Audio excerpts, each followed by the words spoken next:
जब हम मेंस का प्रश्न पत्र देखेंगे पिछले 5 सालों के, तो आप देखेंगे कि 1991 से 2020 तक के ही 80% प्रश्न पूछे गए हैं आपके दस्तान में। मैं इसके इंपॉर्टेंट टॉपिक बता रहा हूँ आपको।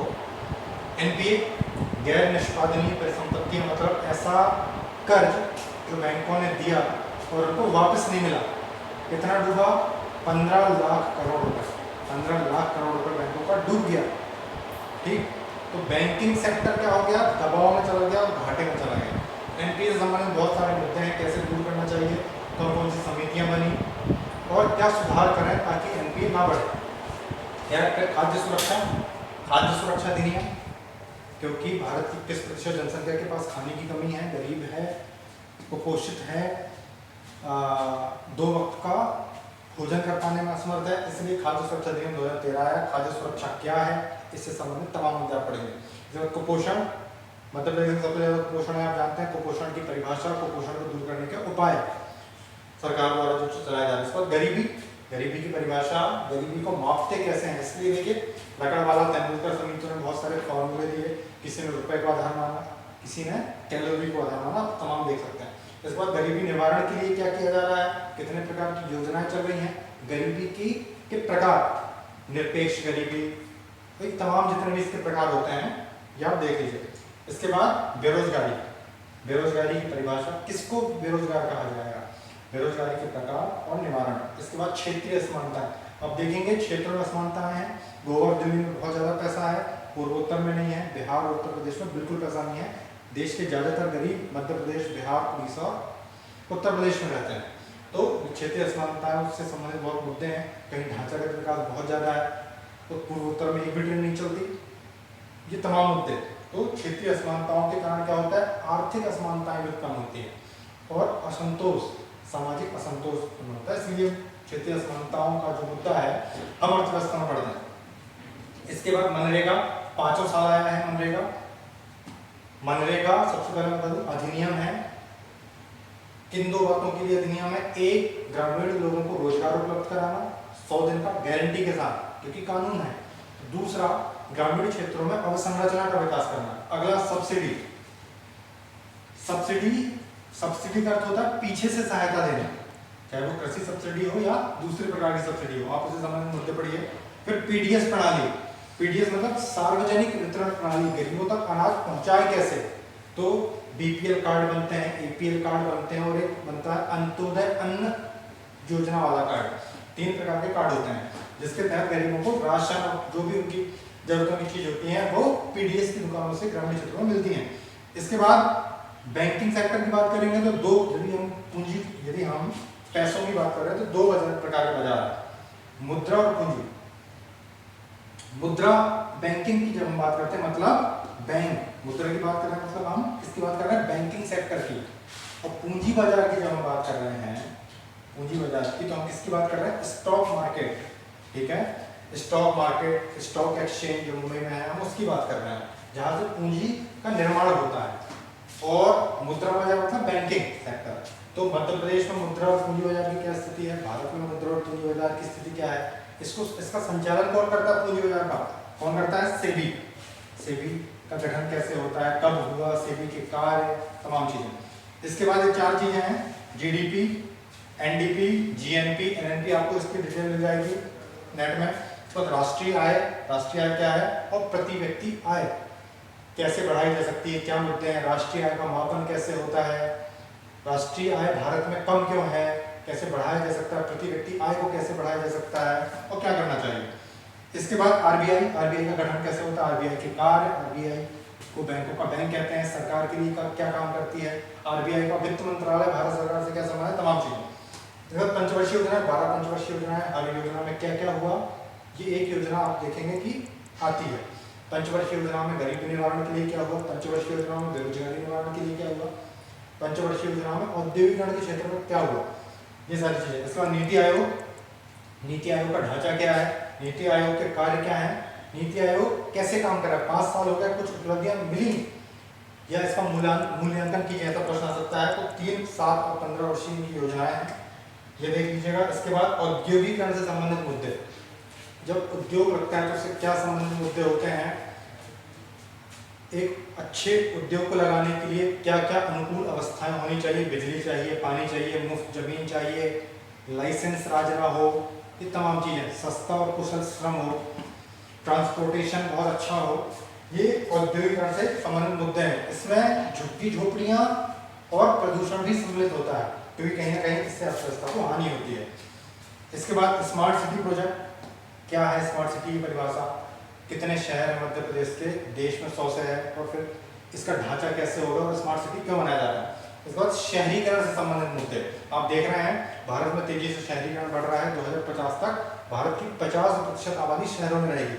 2020 में मात्र 23% आबादी शहरों में रहती है, 23 से 27% आबादी, और अगले 30 सालों में भारत की 50% आबादी शहरों में रहेगी। शहरों में क्या दिक्कत होगी, यातायात की समस्या होगी, रहने के लिए घर नहीं मिलेगा, झुग्गी झोपड़ियों की संख्या बढ़ेगी, बेरोजगारी शहरों में बढ़ेगी, बेरोजगारी बढ़ेगी तो अपराध बढ़ेंगे, चोरी डकैती लूट, ये तमाम चीज़ें, सारी चीज़ें आपस में इंटरकनेक्टेड है। इसके बाद हम बैंकिंग सेक्टर में आते हैं। मुद्रा बाजार, मुद्रा मतलब बैंक, जब भी मैं बैंक की बात करूँगा तो मुद्रा पूंजी की बात हम करेंगे तो स्टॉक मार्केट। तो जब मैं बैंकिंग सेक्टर की बात करता हूँ तो डीबीटी ने बहुत बड़ा रोल इसमें अदा किया। डीबीटी मतलब प्रत्यक्ष लाभ अंतरण, मतलब हितग्राही के खाते में सीधे पैसे का पहुंचना। वो कैसे पहुंचता है, आधार कार्ड के जरिए, क्योंकि उस व्यक्ति का बायोमेट्रिक डाटा कहाँ पर है, आधार कार्ड में से है। तो जब आप बायोमेट्रिक कार्ड से उस व्यक्ति की पहचान सुनिश्चित करते हो, आप देखेंगे मनरेगा का पैसा सीधे प्रत्यक्ष लाभ अंतरण के तहत दिल्ली से सीधे हितग्राही के खाते में चला जाता है। और जब हम डीबीटी की बात करते हैं तो हम वित्तीय समावेशन की भी बात करते हैं, और हम प्रधानमंत्री जनधन योजना की भी बात करेंगे। वित्तीय समावेशन क्या है, हर व्यक्ति तक वित्तीय संसाधनों की पहुंच। जैसे आप और मैं पहले बैंकों की लाइन में खड़े रहते थे या एटीएम की लाइन में खड़े होते थे, आज तो मुझे किसी को पैसा देना था, क्या करते हैं, गूगल पे कर देते हैं, भीम पे कर देते हैं, पेटीएम कर देते हैं। गाँवों में क्या होता है, एक कियोस्क सेंटर खोले गए हैं, या कोई व्यक्ति जो मोबाइल प्रयोक्ता है वो क्या करता है, गरीब किसी ग्रामीण व्यक्ति का थंब इम्प्रेशन ले लेता है, और थंब इम्प्रेशन से आधार से वो किससे लिंक्ड होता है, बैंकों से लिंक होता है, और उसके खाते में जमा पैसा वो निकाल के दे देता है। ग्रामीण लोगों की वैसी 100, 200, 500 रुपये होती है, तुरंत उनको गांव में मिल जाती है, उनको बैंक तक का सफर नहीं करना पड़ता। तो ये वित्तीय समावेशन के लिए ये तमाम चीज़ें लाई गई हैं।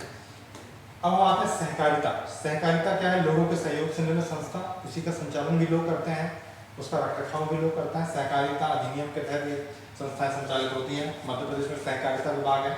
अब मध्य प्रदेश में सहकारिता की क्या स्थिति है, भारत में सहकारिता की क्या स्थिति है, सहकारिता आंदोलन मध्य प्रदेश में कैसा रहा, भारत में कैसा रहा, वर्तमान स्थिति क्या है, सहकारिता के क्षेत्र में क्या सुधार होने चाहिए, ये तमाम चीजें आप पढ़ेंगे। फिर कालाधन क्या होता है, सरकार ने क्या क्या उपाय किए हैं, कालाधन कैसे जनरेट होता है, कालाधन का अर्थव्यवस्था में क्या प्रभाव पड़ता है। इसके बाद तमाम तरह की योजनाएं जो भारत सरकार, मध्य प्रदेश सरकार चला रही है, मैंने कुछ इसमें डिवाइड किया। जैसे पर्यटन के लिए आप निकाल लीजिए, पर्यटन के लिए कौन कौन सी योजना चल रही है, सुगम्य भारत अभियान, तीर्थ दर्शन योजना, ठीक है, बुद्ध सर्किट, रामायण सर्किट, ये तमाम चीजें पर्यटन के विकास की, क्योंकि पर्यटन सेक्टर ऐसा है जिसमें प्रत्यक्ष और अप्रत्यक्ष रूप से भारत के 10 करोड़ लोगों को रोजगार मिलता है। तो ये बहुत बड़ा सेक्टर है पर्यटन के लिए। शहरों के विकास के लिए क्या क्या हो रहा है, स्मार्ट सिटी प्रोजेक्ट, JNNURM, अमृत मिशन, ये तमाम ये शहरों के विकास के लिए है।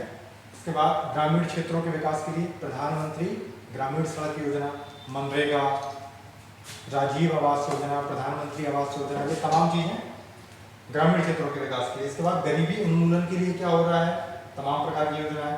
सबसे ज्यादा जो फोकस है भारत सरकार का वो है कौशल विकास में, क्योंकि भारत युवाओं का देश है। तो कौशल विकास से संबंधित जितनी योजनाएं हैं, जैसे मुद्रा योजना, ये पर्टिकुलरली 6 मार्क्स में आती हैं, 3 मार्क्स में आती हैं, या कौशल विकास के लिए पूरे एक प्रश्न आ जाएगा 15 नंबर का। तो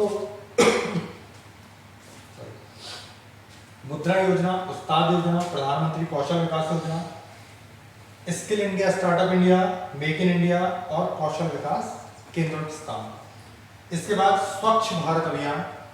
स्वच्छ भारत अभियान के 3 चरण हैं, क्योंकि स्वच्छता का सीधा संबंध अर्थव्यवस्था से है। कैसे, यदि स्वच्छता नहीं होगी तो लोग बीमार पड़ेंगे, पूंजी जाएगी, गरीबी बढ़ेगी, तमाम चीजें। तो स्वच्छ भारत अभियान के 3 चरण हैं, शहरी, ग्रामीण और स्कूलों के लिए स्वच्छ भारत अभियान। और आप इसका असर देख रहे हैं, अपनी साफ सफाई के प्रति लोग जागरूक हैं। फिर बेरोजगारी दूर करने के लिए पंचवर्षीय योजनाओं में क्या क्या हुआ, सरकार क्या कर रही है, ये तमाम चीजें भी बेरोजगारी दूर करने के लिए ही है। ताकि यदि बेरोजगारी कैसे दूर होगी, जब व्यक्ति कौशल होगा उसको काम मिलेगा। अब फूड प्रोसेसिंग बहुत बड़ा टॉपिक है, इसके लिए प्रधानमंत्री किसान संपदा योजना प्रारंभ की गई है। फूड प्रोसेसिंग क्या होता है, किसी भी उत्पाद को गुणवत्तापूर्ण बनाना, उसमें क्या करना, उसकी गुणवत्ता में वृद्धि करना। जैसे एक भुट्टा 5 रुपये में मिलता है कच्चा, यदि हम उसको सेक दें तो कितने रुपये मिलता है, 15 रुपये में। यदि हम उसके पॉपकॉर्न बना लें तो जब आप मॉल जाएंगे तो वो 200 रुपये में मिलता है। इससे ये क्या हुआ, ये मूल्य की, किसी सेम प्रोडक्ट के मूल्य में वृद्धि हुई। तो यही है खाद्य प्रसंस्करण। और खाद्य प्रसंस्करण का क्षेत्र बहुत बढ़ता हुआ है क्योंकि शहरीकरण बढ़ रहा है, हर व्यक्ति को रेडी टू ईट फूड चाहिए। ये सेक्टर भी बहुत तेजी से बढ़ रहा है। भारत में बहुत सारे खाद्यान्न उत्पन्न होते हैं, तो फूड सेक्टर का कुल मिला के बहुत बड़ा स्कोप है। तो खाद्य प्रसंस्करण की क्या संभावनाएं हैं, मध्य प्रदेश में खाद्य प्रसंस्करण के क्षेत्र में क्या हो रहा है, भारत में क्या हो रहा है, चुनौतियां क्या हैं, ये तमाम मुद्दे। फिर MSME, सूक्ष्म मध्यम और लघु उद्योग से संबंधित क्या मैटर है। कोरोना काल में आपने देखा होगा प्रधानमंत्री मोदी जी ने इसके लिए भारी भरकम बजट का आवंटन किया।